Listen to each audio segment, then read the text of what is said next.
Like, share and subscribe. నమస్కారం. ఈరోజు మనం పట్టణ భారతదేశంలో షాపింగ్ చేసే విధానాన్ని చాలా వేగంగా మార్చేస్తున్న ఒక విషయం గురించి మాట్లాడుకుందాం.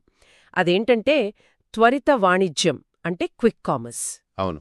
ఇంట్లో పాలయిపోయాయనుకోండి, ఫోన్లో ఓ ట్యాప్ కొడితే చాలు, మనం టీ పెట్టే లోపే డోర్ బెల్ మోగుతుంది కదా. చాలా మందికి ఈ అనుభవం ఉండే ఉంటుంది. ఖచ్చితంగా. ఈ వేగం, ఈ సౌలభ్యం వెనుక చాలా పెద్ద వ్యవస్థే నడుస్తుంది. దీని గురించి మనం ఈరోజు కొంచెం లోతుగా పరిశీలిద్దాం. మా దగ్గరున్న సమాచారం భారతదేశంలో త్వరిత వాణిజ్యం, శరవేగ మార్పు అనే శీర్షిక నుంచి తీసుకున్నది.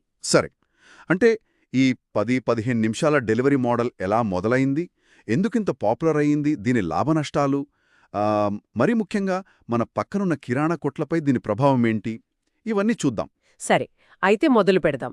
అసలు ఈ ఆలోచన ఎలా పుట్టింది?